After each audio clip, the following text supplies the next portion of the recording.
No, it does go.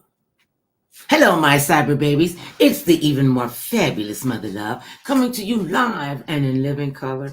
And have we got a program for you today? If you know somebody who is still working with this habit, working to get it out of their lives, it's really hard. And what the habit is that I'm talking about today is smoking. Yeah, cigarette smoking. Now the kids are vaping, and they think that that's not going to hurt them, and it's hurting us and our communities, even if you're not a smoker. This woman is just amazing. Her name is Carol McGruder, and she is the co-founder of the African American Tobacco. Oh, wait a minute. I said I was going to remember Tobacco and Leadership Conference. I knew it, and I was saying it off without the paper.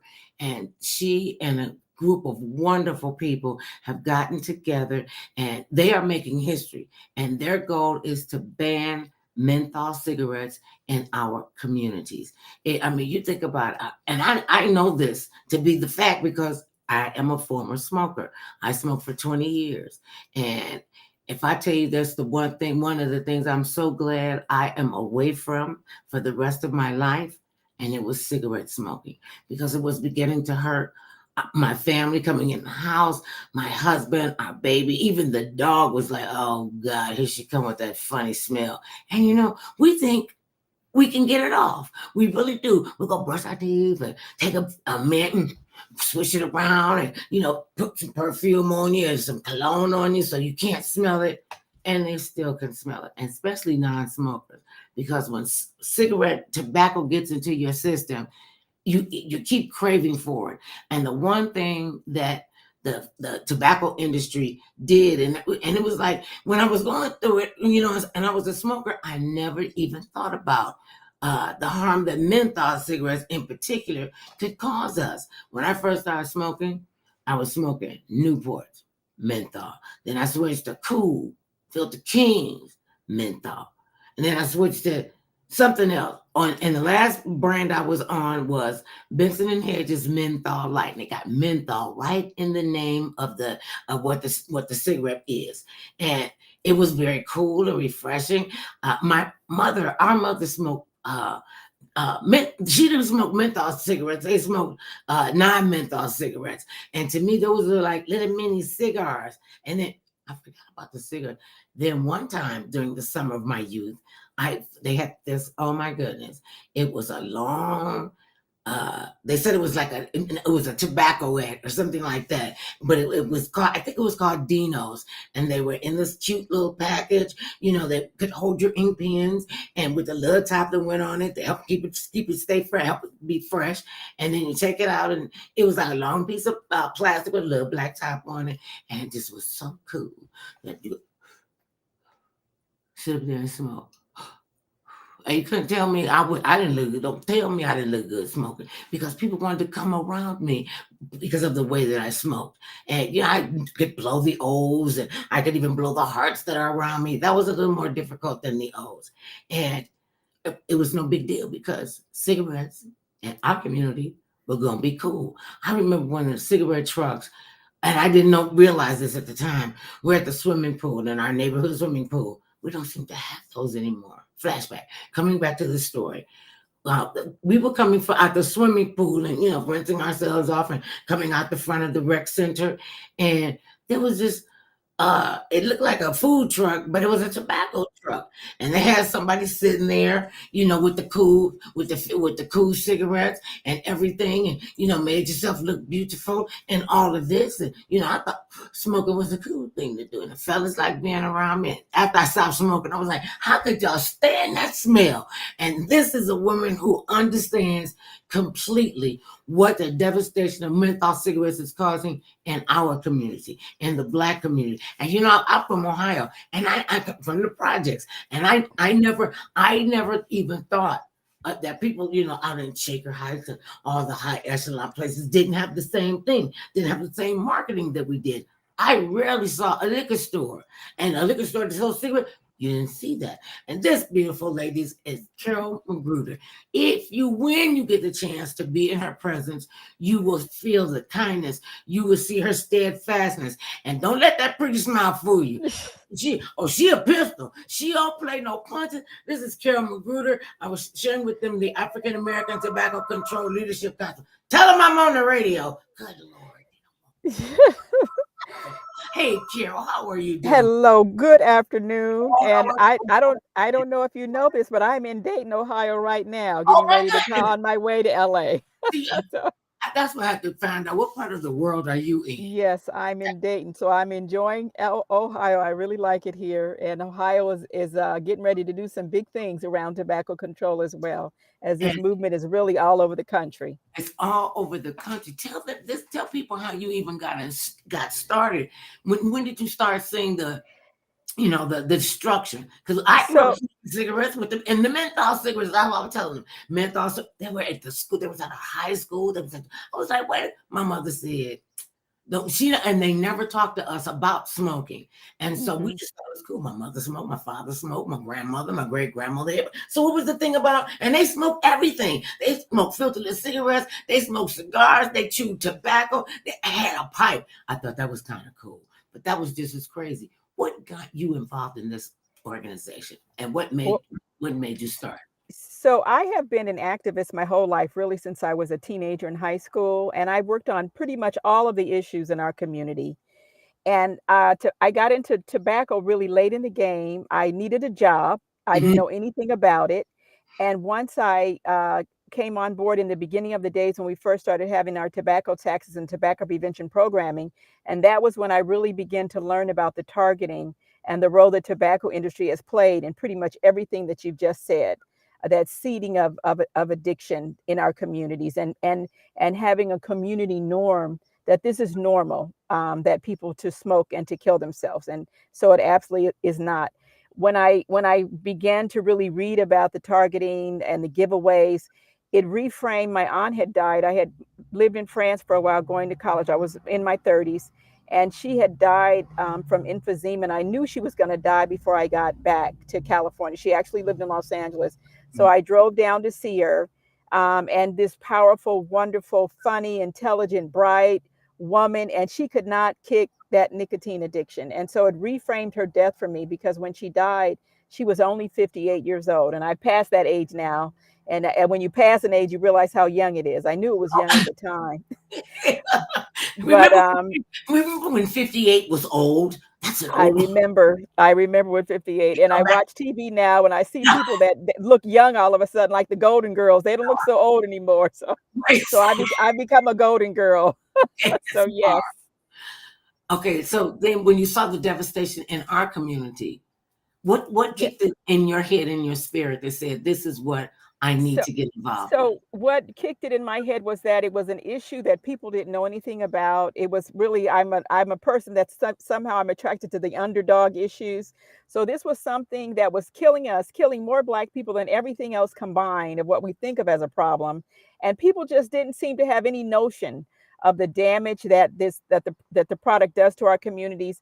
And a lot of that is because of the tobacco industry, their manipulation, their predation, their paying off of leaders in our communities, and having a complicity and a silence. We both grew up on Ebony and Jet magazines. And so Ebony and Jet they were built by Newport Cigarettes and tobacco advertising at a time when people didn't want to advertise with Black people. But some in those days, advertisers felt like it was demeaning of their product to have it sold to us, to advertise to Black people. So the tobacco companies really got in there and filled that niche, and they began to support us, Hmm. and to pay for advertising and to pay for conferences. And there's a research paper that Dr. Valerie Yerger, who's on our council, wrote years ago called "Smoking with the Enemy." And in Hmm. that paper, she's looking at the tobacco industry, their own documents that were released because of litigation and discovery. So it's detailing how almost every single Black organization, including doctors groups, nurses groups, were taking money from the number one killer of Black people. So those two things don't go together. And since that time, there's been a big change. There's been a sea shift in terms of our people really understanding this issue and knowing that we have to get these products out of our community. and get them out. And the menthols are the worst. And now that the kid and they were starting to lose their audience and their market with people my age. And then they go, okay, well, we got to get some new.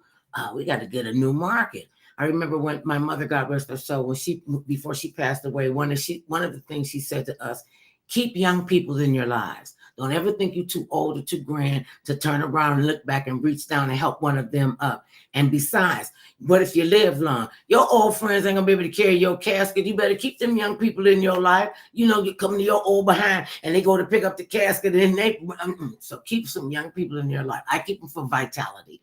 And Yes, and when they start marketing deliberately, I tell you, they were outside of the pool hall. They was across the street where they didn't have. They could be right outside of our school gate, and they were giving them away. Just that's right. and you know, That's right. we like free stuff, and they were. And That's then right. what I did learn was when people are giving away the free stuff, wait till till they start breaking down and they still got product left. You can get Hmm. all of it. You We can did get that. more. We thought we had missed it. We did that, and literally, Carol, we Right. had a big giant Right. bag of cigarettes, And and they said, and "That's mother money." love, right. And those programs were called urban programs, which meant blacks people. Mhm. And in their own documents, they said stay out of the suburbs. So they didn't do that to white kids. They kept that reserved for us. This And was they gave deliberate. products very deliberate. And they gave products away to children as young as 9 years old, like Marie Evans in Boston, Mhm. Massachusetts, who was dead at 54. She used to trade the cigarettes for candy when she was 9, and then she began to smoke and became heavily addicted. And a person who we love, Dave Chappelle, he talks in his interviews that he was given free cigarettes in Washington, D.C., in the metro station when he was 14 years old. And he says how young he looked. And I found a picture of him when he was 18, and he Mhm. looked very, very young then. So whoever did that, they knew that he was a kid. And Dave Chappelle talks about how he decided he was going to learn how to smoke. And that was the beginning of his lifelong addiction to nicotine at this point. And I love him. He's a genius. Mhm. And you can begin to see the telltale signs in his face now as he's getting a little older. With what happens to us when we cannot give up, when we can't get off of these cigarettes and get off the addiction of nicotine. And I see, and I know, I can't say I know how difficult it is to quit smoking. I'm kind of spastic like that. When I tell you I'm going to do something, I'm pretty much going to do it. And I said, in my personal life, my husband would say, when you come in the house from work, you really need to go upstairs and take a shower because I don't want that smell all over us. Hmm. He was the first person that banned smoking in a public area because he said you can't smoke in the house. So, and I'm from Cleveland, so you know how cold it is in the wintertime. I'm like, Hmm. for the most part in the wintertime, I really didn't smoke. It was like a summertime thing. But it was like because I wanted to be cool. But I Hmm. started, and they wouldn't tell us what people were getting amputated for, and they wouldn't tell you why they had a heart attack. They would just say, "Oh, they black, they had a heart attack," or you could expect them to, have something cut off of them. And oftentimes it's because of the addiction to tobacco. That is correct. And that people, most of our addictions for our diabetics who have amputations, most of those people are smokers because it's a double whammy in terms of your circulatory system, your ability to heal. So when they get a wound, it's hard to heal if you're a smoker. And now for most elective surgeries, like Kaiser, they will not operate on you if for an elective surgery if you're an active smoker. So because it affects your ability for your body to heal, aside from all the other things that it does to you. And so it's just, it's a deadly addiction. And however we feel about, some people feel like they can't give it up, they won't give it up. And so we are really working on the demand side of this. And so there's another website called amplify.love. So it's www.amplify.love. And we actually have a cessation specialist, Dr. Karen Beard, who's actually in Los Angeles. And we're really We love Dr. Beard. tailoring our services for our people, and we're Mhm. we're dealing with I'm here in Ohio, so we're talking about the systems and the extra help we might need for mentholated tobacco products, which are more addictive. They're harder to stop than others. And I also want to be clear because it's no menthol Sundays coming up, so our position is not that we want people to stop menthol and smoke regular cigarettes, non-mentholated. The point is to quit the whole thing, and to quit vaping as well. Our kids are vaping. I'm here in Dayton. I was at a symposium. They now have vape pens that have 10,000 hits in there. So it's like one vape pen has 150 packs of cigarettes. And it just encourages people are sleeping with these things under their pillow so they can wake up and hit it in the middle of the night. So vaping is not the alternative. Hookah is not the alternative. We need our folks to be healthy, and we need people to age well and to live well, not be all broke down when you age because we've done all these things to ourselves. And that's what we're about. We want to be healthy and whole. We want to live in community, and we want to enjoy our senior years and our middle years and not have illness and debilitation and then ultimately death. One of the things that I was a party to, or was privileged to learn, because we need to have the education out there. We need to be where they're met. We need to go where they are, not wait for them to, come to a convention or whatever it is, in the barbershops, in the hair salons. We have to get the message out. And when I would share with people that I too was a smoker, people, no, you didn't smoke, and it's really been something very difficult for people to stop because it's habitual. The psychologist said it's an oral fixation because you need to have something in your mouth, and because maybe it calms you down, or maybe you think it's going to pick you up, but then after a while, when it becomes habitual, and you see that your body is changing, and you see the people, and this is what I didn't expect here when I quit smoke, because everybody I was with smoked, and I knew I had to change my behavior. So I cannot be around. I chose not to be around people who smoke because I didn't want to, have to drop it and pick it up, drop it and pick it up. So, and when I stopped smoking, I would literally go around family and friends who would say to me, so you think you uppity because you wanted to quit smoking? I'm saying, no, I just want to have a lot better lung capacity, as it were, and I don't want to have anything to be cut off about me. And this is something my sister, God rest her soul, my younger sister, she was a type 1 person with diabetes since she was 9, 10 years old. They always say, oh, don't do this, don't do that, just you're never going to make it to 15, 25 anyway. She had we thought that she had to have her leg amputated to make a long story. She was a young woman. I think like maybe her early, if she had hit 40 at the time, and she had this, she would not stop smoking. And I'm like, you can't be, you got diabetes. What is wrong with you? Your veins are gonna shrink anyway. So she's like, oh girl, please shut up. Don't be coming in here telling me what to do with my life. I'm like, okay, maybe you don't believe that I can say something to you because I want you in my life. Okay, so I went through that. So we fly from LA to Cleveland the day she has her amputation. And I wanted to know that we were there for her, and the whole family was. And so the doctor comes in, and this is what was so cool. She had the same pediatrician until she died, so he knew what she was doing, and he would give her explicit instructions, and she just didn't want to do it. Well, she was having her leg amputated, and I asked her, doctor, I said, this is from her diabetes, right? He goes, no, this don't have nothing to do with diabetes. I said, but you can redo an amputation. He goes, I have to amputate her leg because she would not quit smoking, and the blood vessels couldn't get to her leg like they were supposed to. And either we amputate her leg or she's going to die from poisoning. Right. And this is the thing, is that when you, the younger you are, when you begin smoking and become addicted, it actually changes your brain. So your brain, you go receptor sites that are seeking that nicotine. And we know this through the PET scans and some of the imagery, so that when you inhale and hit that cigarette, it just lights up the brain for those receptors. And so once you have them, they're always there. And that's why sometimes people can slip up after, 10 years. They think, okay, I'll try it. And it just lights those receptors in your brain. So it changes your brain. And then, as you mentioned, there's the oral fixation, the habit of having something. There's also when you're inhaling, like that first drag on your cigarette, you're taking a deep breath. And so sometimes if you try taking a deep breath without the cigarette, that can relax you as well. And then your friends, who you hang out with. So all of those things serve to reinforce and make it harder for people to quit. And that's why it's about the community norm change, because a healthy community makes it easier for an individual to make a healthy choice than an unhealthy choice. And so in our neighborhoods where we have all these liquor stores, where we have all these outlets, people just think, well, this is the norm. This is what you do when you get a certain age. You begin to use these products that are detrimental and that are killing us. and they don't know because they don't know. They don't know where they can go.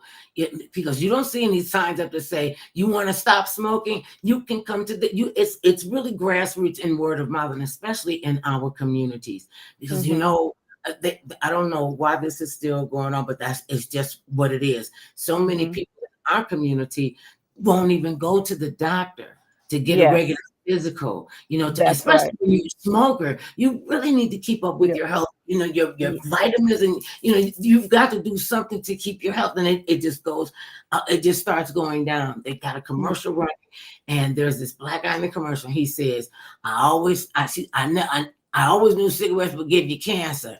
And then he pulled up his shirt and you see this massive scar down the middle of his torso that said, I didn't know it can make you have a heart attack. And Right. that was so, so on the money and so on the point. And he didn't even have to say, y'all need to stop smoking. This is what will happen if you don't. Mhm. And the one Mhm. that has the picture where they had to cut off all her toes because she Yes, was, to do and right. yeah, and I mean, these are graphic images. And do you Mhm. think they're having any impact or somewhat of an impact on They community? they are having impact, and there are more and more things, Mother Love, that are coming online. So Kick It California, which is our state-run quit line, there are counselors now that are more culturally sensitive to our people that are addressing menthol because menthol has some unique properties that make it more addictive. It cools and numbs your throat. It dilates your alveoli in your lungs, the small sacs. Oh, I lost you. Went into it. She must have went into a zone. But I understand what she is saying. As far as when here she is. Here she is, Miss Okay. McGruder now. Okay, you said what I spent my money on. I didn't spend it on singing lessons. Okay, so what you were Yeah. saying, oh, she's still. Right. That there are Okay, many it's more gonna catch up. products Okay. online. Okay. There are many Mhm, more, but there are many more services now. And so all over the country, mhm, the CDC, the TIPS campaign that you talk about there, now there's a TIPS campaign for menthol that talks about the targeting, that talks about those unique properties, and also mhm. that there are more services. So Kick It California is our quit line. As I said, amplify.love.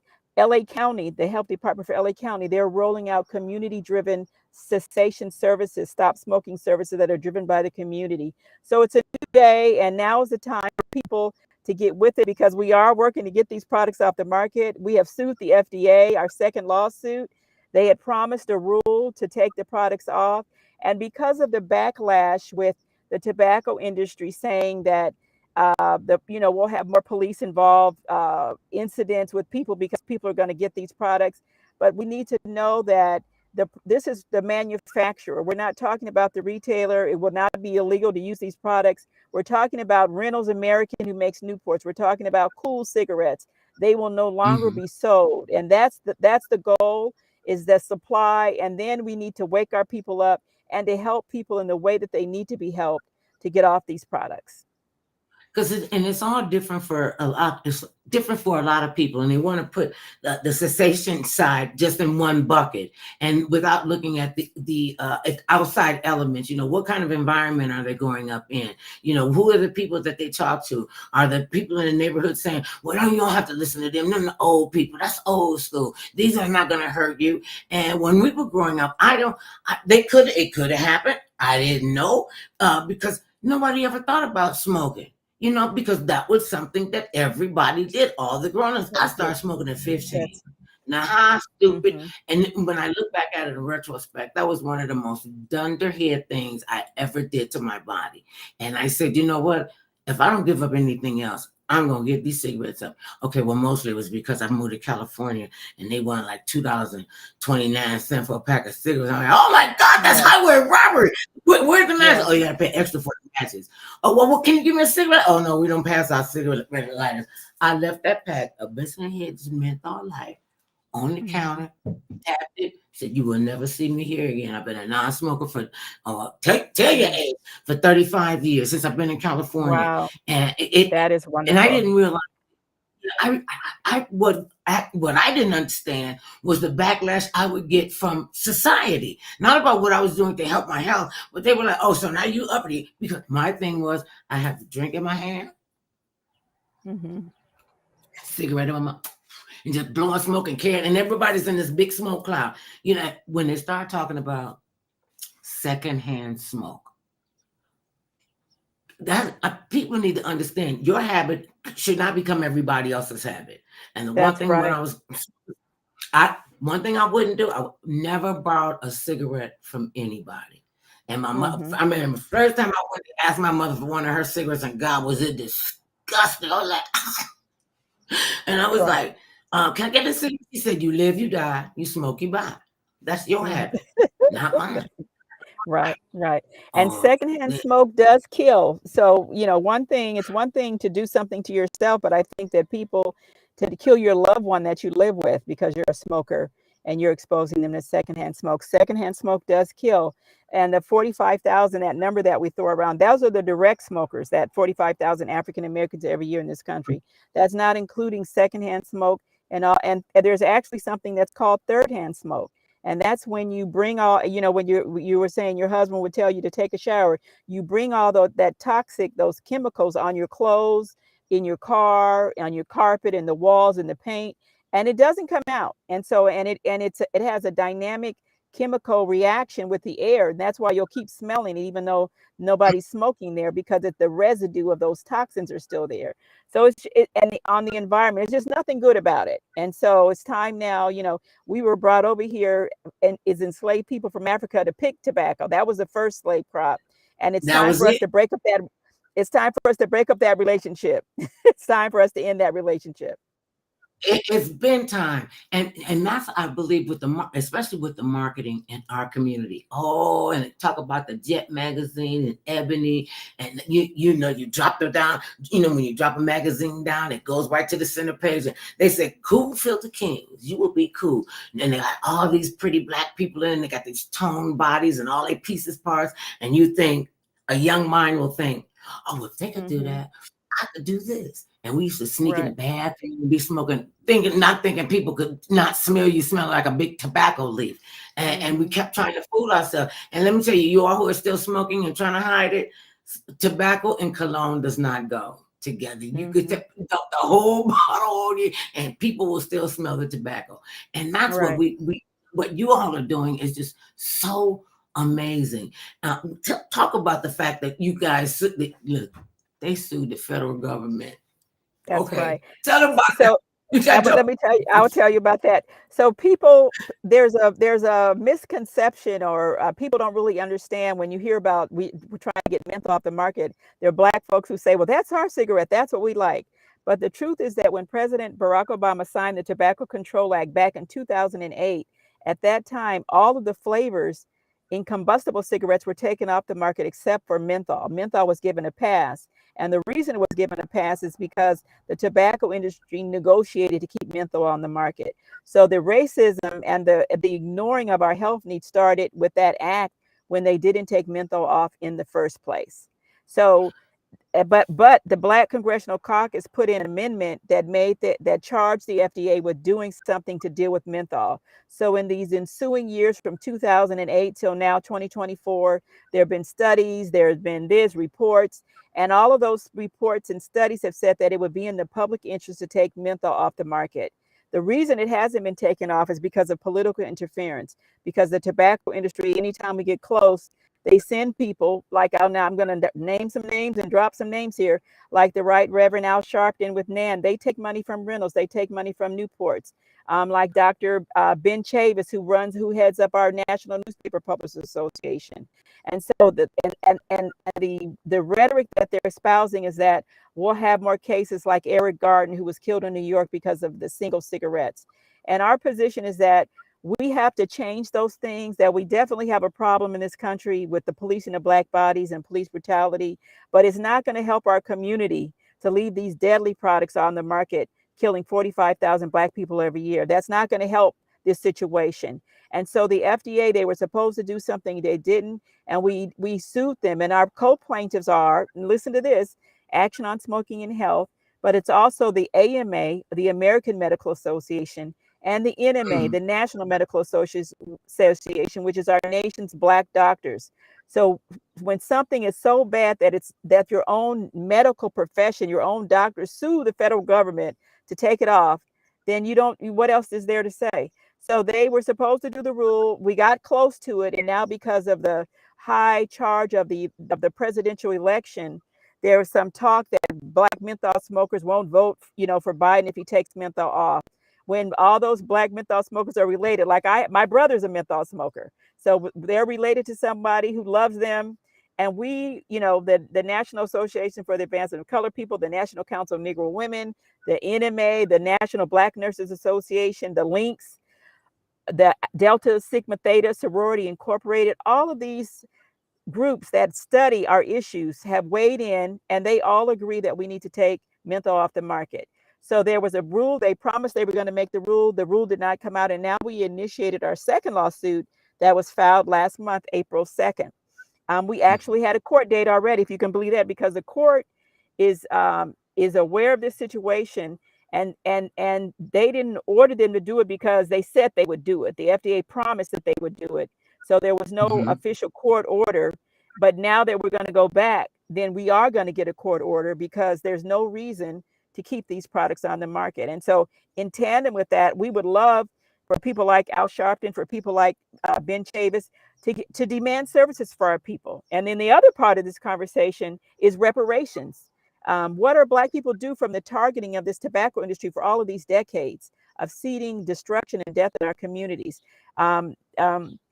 Our girl Marie Evans in Boston, her family sued, and they actually got, their judgment was $152 million. They received $79 million. So how many millions of Americans endured these programs where they targeted us, where they gave these products away to our children for free? And now we are actually going to put a dollar on it. We're going to put a dollar amount on there. We have a lot of talk in California about reparations.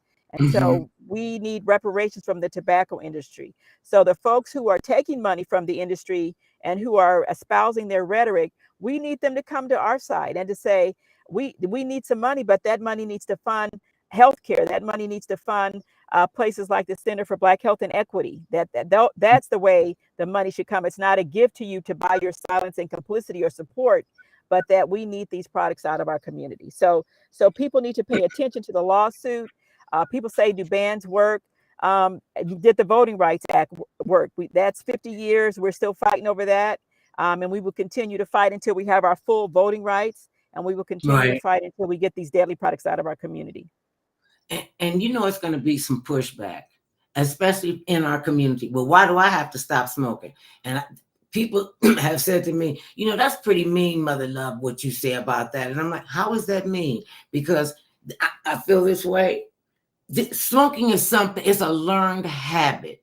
And, because remember when we were growing up, they didn't have tobacco warnings on the pack of the cigarettes, and us boycotting and jumping up and down and I know they think it came from someplace out of the sky, but when we were able to rally and lobby to get telling them that tobacco is dangerous, it's dangerous for pregnant women, that your child can be born addicted, and people, they just waved it off. And then when you're looking at the baby in the NICU and they're telling you, well, the baby's lungs aren't developed well enough because you smoked. So when does the smoker take the responsibility and take that go forward action to say, I'm going to make an effort and I'm going to quit smoking cigarettes? What is there a modality that you can share with the people who want to stop smoking? Or they call it cessation. Okay, I forgot about the fancy word. The fancy word, yes. And so this, so many people who are addicted to nicotine and cigarettes, they feel like a failure because they try and then they slip back. But it takes about 5 or 6 times. So every time you try, that is a win. That is a success. And so when we need our people to know that, and that we're fighting to make cessation as readily available as these cigarettes are. Smokers pay a lot of money in cigarette taxes that don't have anything to do with them. They've already paid for acupuncture, acupressure, meditation. And so we're fighting to give our people the services that they need and to have them be easily accessible. Nicotine addiction is a chronic relapsing disease. There should be no limit on the amount of patches you can get, on the amount of Chantix you can get.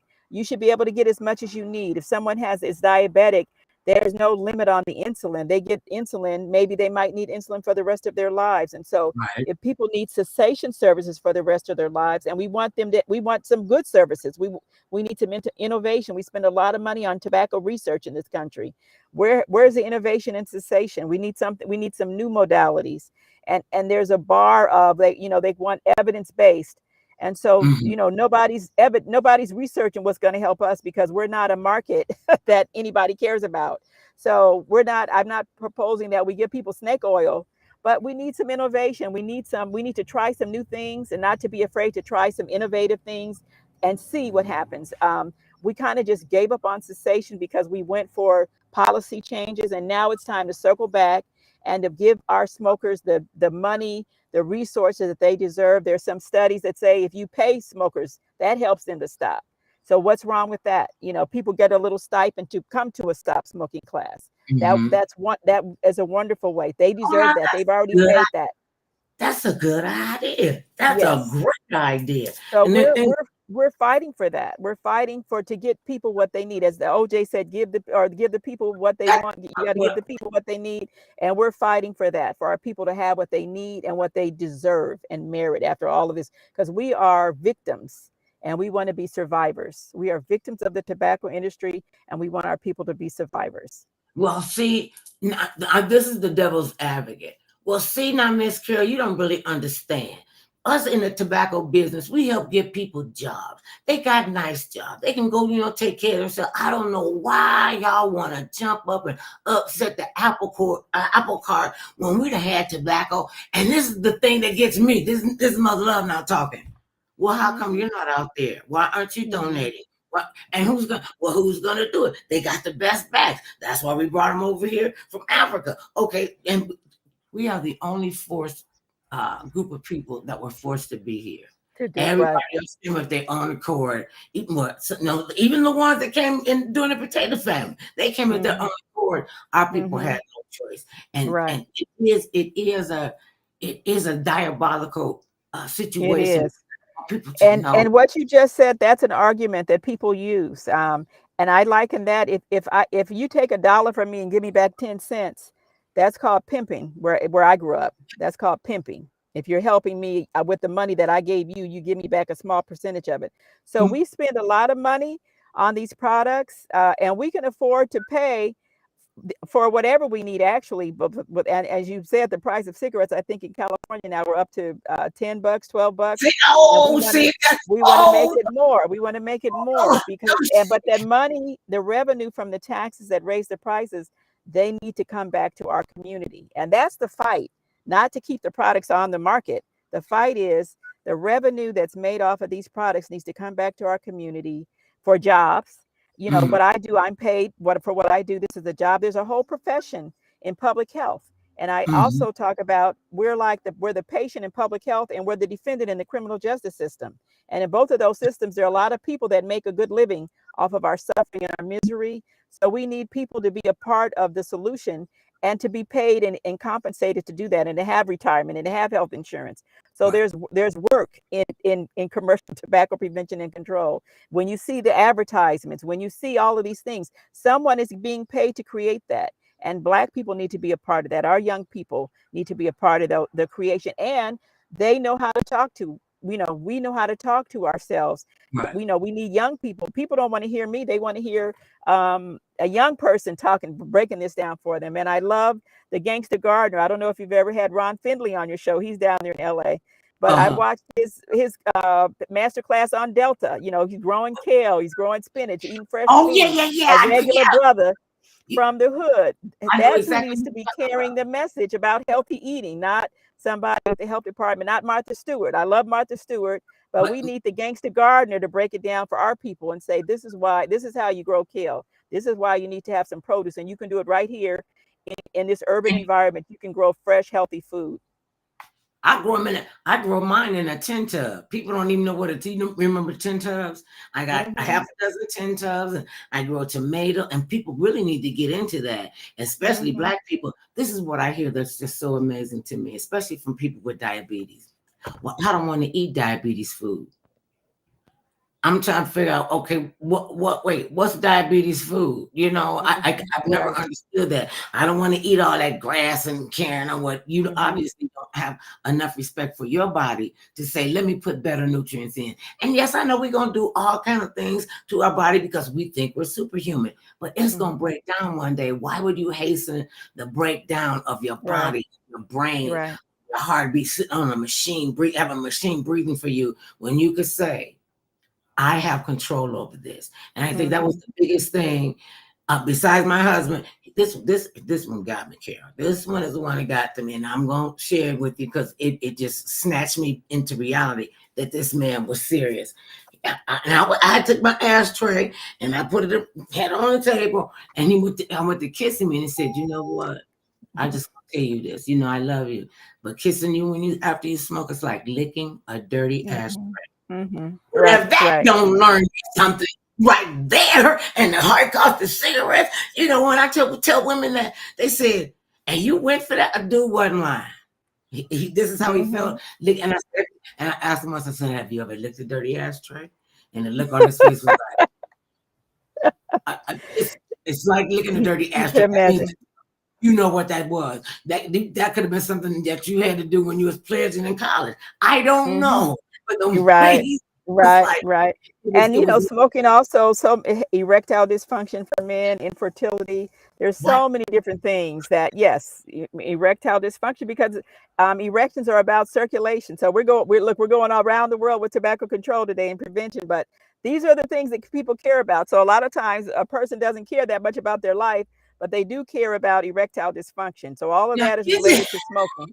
wait a minute, wait a minute. What you just said sounds real crazy. They don't care about their lung, they just want to get a boner.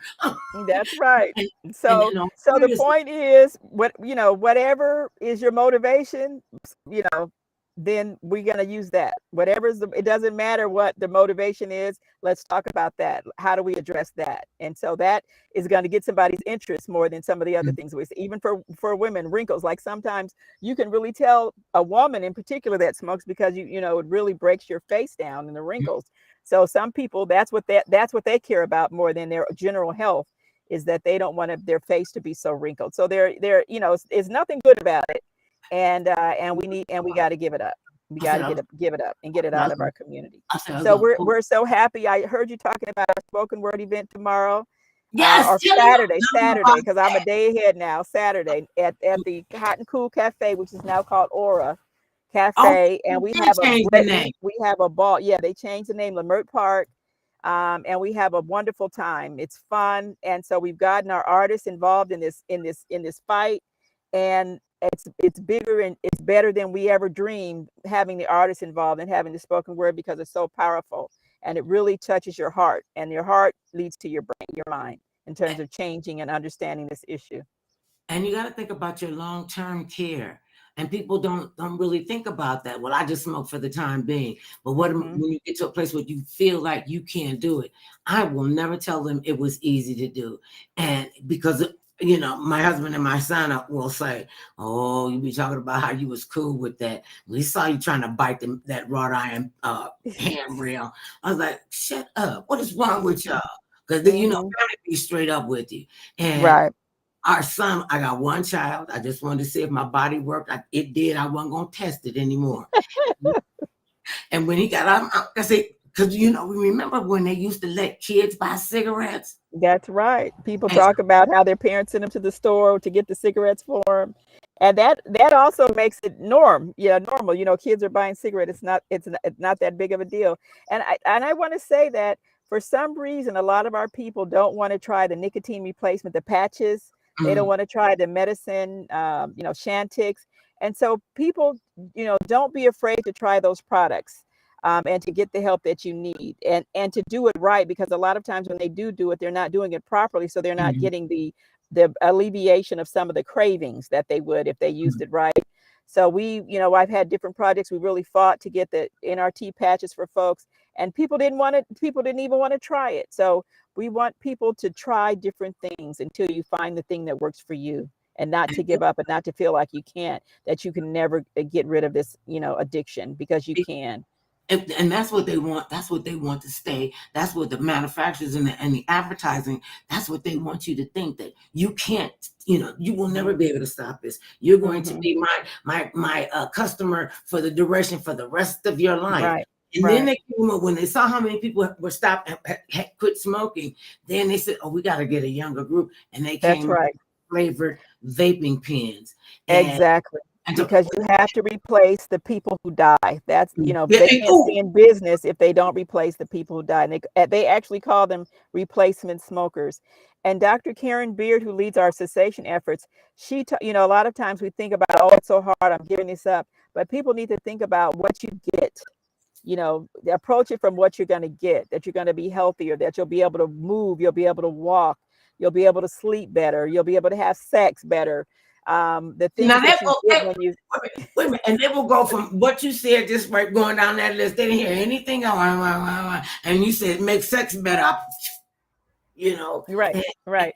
And it's just so amazing to me that they can see what you're doing. And I know you get pushback from it, because the tobacco companies are saying to you and your constituents, us and our constituents, well, you're going to do it anyway, so we might as well keep control of the situation. When we really can have control of the situation.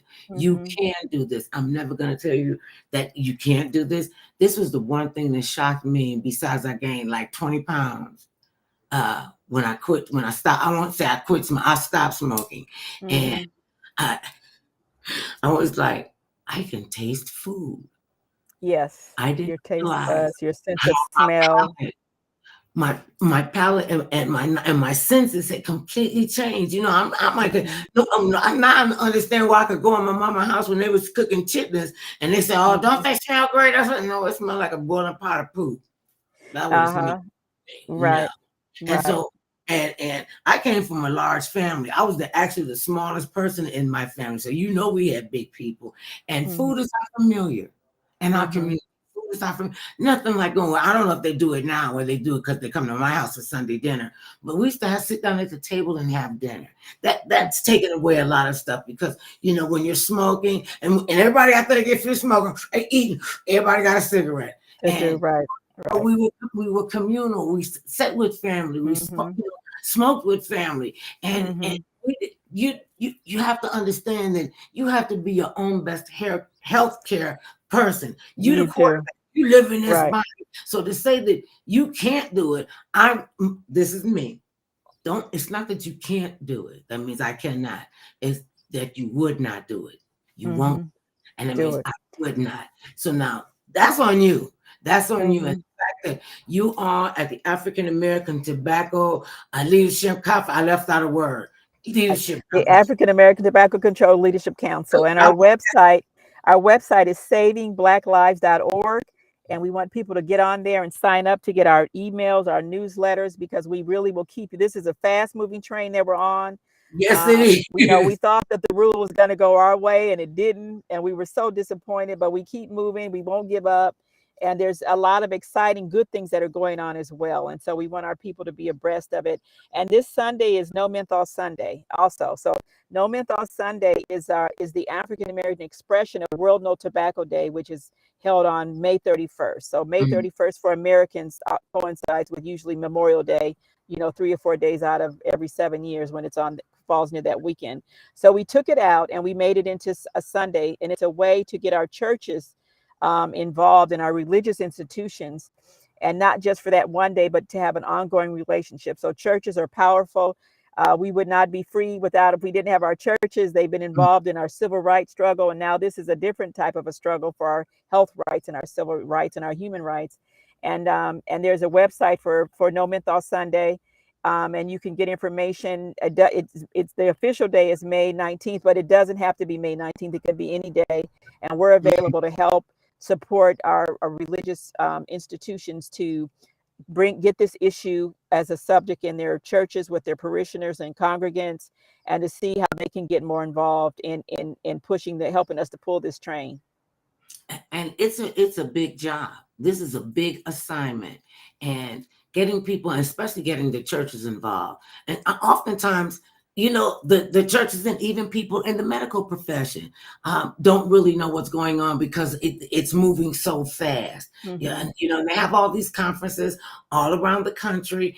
So there is places that you can go, and there are things that you can do for yourselves. You could make a conscious choice to say, I am worth saving. I am Yes. more being healthy. And I did not come from the Tuskegee Experiment Institute that a Yeah. lot of Black people who weren't even born. Mm-hmm. Well, you remember the Tuskegee Institute experiment? Well, yeah. Can you explain it to me? Well, I know doctors killed a lot of Black people. I said, please read the information because Mm-hmm. there's so much misinformation. You all are Yes. going here saying this is what you can do to stop smoking. Then you got the tobacco companies over here saying, oh, you don't need to smoke cigarettes. Oh, but you can smoke a cigar and get you a vape pen. How about you can smoke a cigar, a cigarette, and you get your child a vape pen? And this is something that I kind of figured was coming. The commercial against vaping, where the Mm-hmm. kids are going through the house and they're screaming and, Mom, get away from me, breaking down in school. They don't, maybe the tobacco companies understand how their brains are going to break down and stay addicted to their product. How do we keep the children To away do. with proper Right. information to get to them, to And let the them? vaping is just so addictive for our children. Their brains are very receptive. These vape pens have very high levels of nicotine, and it can literally, a kid can just try it. And if I had been in high school, I would have tried a vape pen. It's just seductive. That at the conference that I just came from, they have highlighters, they have the USB Mhm. data pens, and the smell of it. And so from a little bit of experimentation, our kids are becoming hooked. And if you've ever dealt with someone who has an addiction, you can't punish a person out of an addiction. So when kids are hooked, they're hooked just like an adult is addicted, and Right. you have to approach it.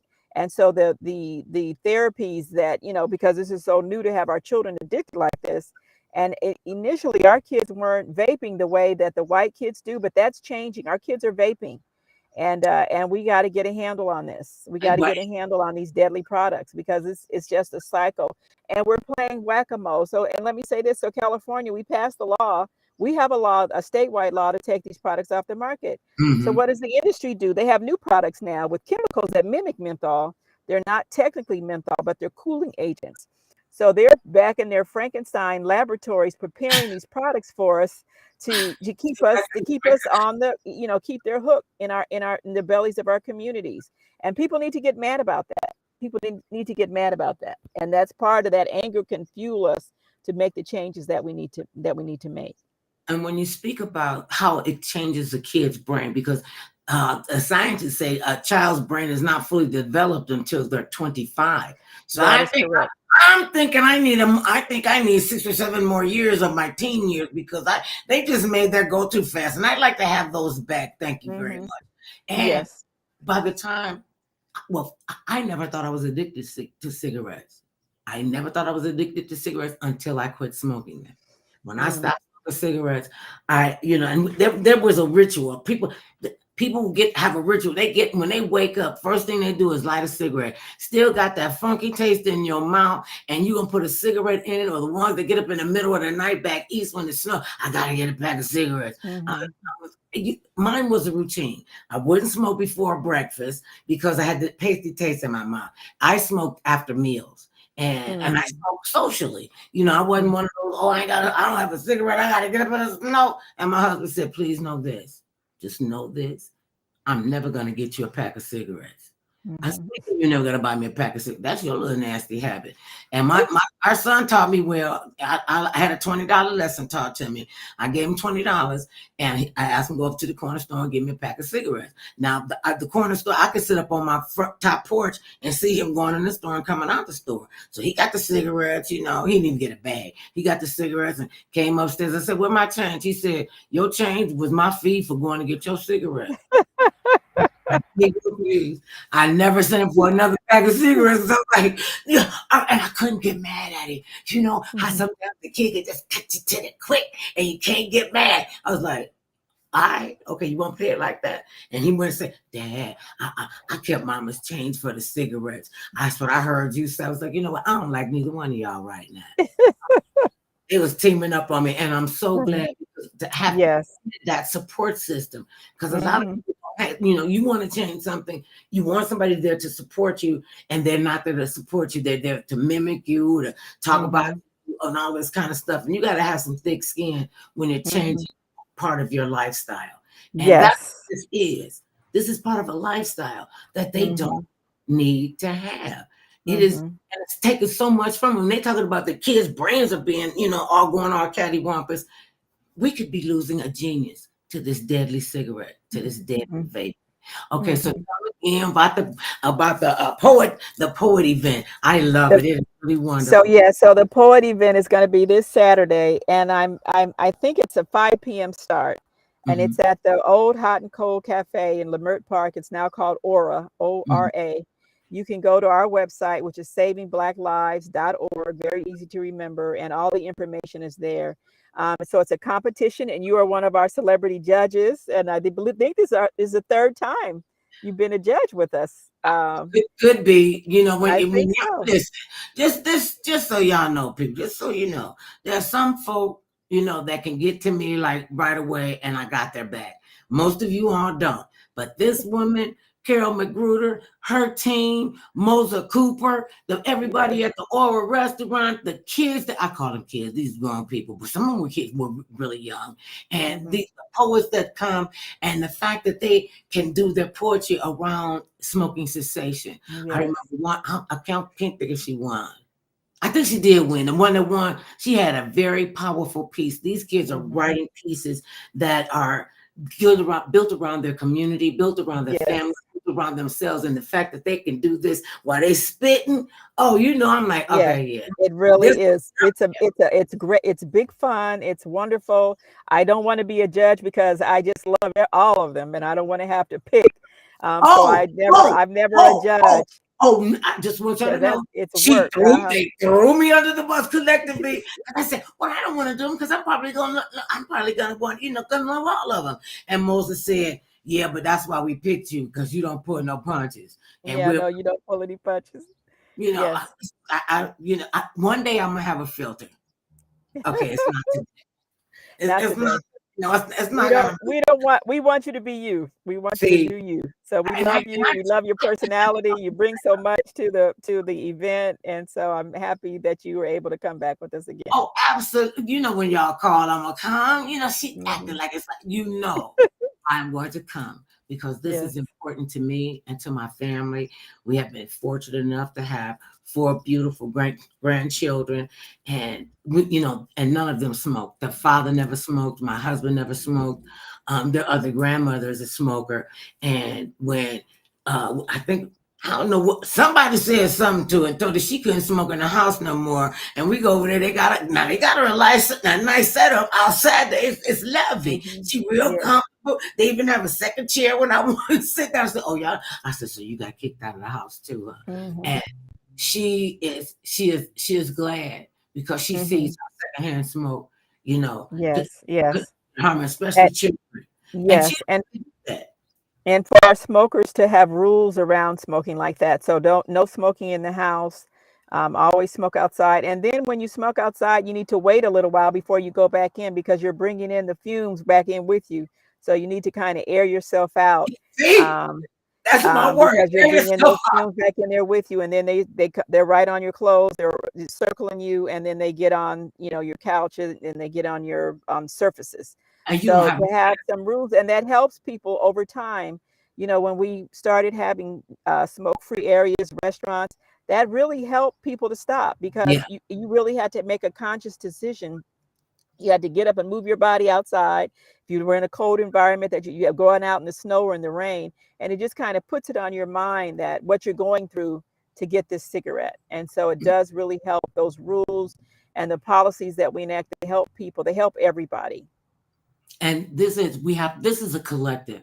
This is something we have to do together to keep our communities, to get our communities healthy. And don't ever think that you are not worth it, that you are not enough. If you got someplace to go, we can help you get there. Carol McGruder, I love you all so much. I love you too. And no one loves a Black smoker more than the African American Tobacco Control Leadership Council. That's why we exist. We exist for our Black smokers in our communities. and we want And to be healthy. We want people to make it to that old age, enjoy their health, their families, their grandchildren, and that's why we are here. that is why we are here. It is so wonderful. I'll see you guys on Saturday. See Enjoy you yourself. Saturday. Have a Thank you so beautiful much. day. See you It's my soon. pleasure. Peace. Bye And babies, don't bye. forget. Okay, so tomorrow on the show, we're going to have Gary Polk of the Polk Institute. It's a free workshop for people, for young entrepreneurs, and there's money involved. So make sure you tune into the show and see who the cohorts are for this year, for this session coming up. Peace and blessings. And no matter how big or tall, short or small, thick or thin, matters not what skin, everybody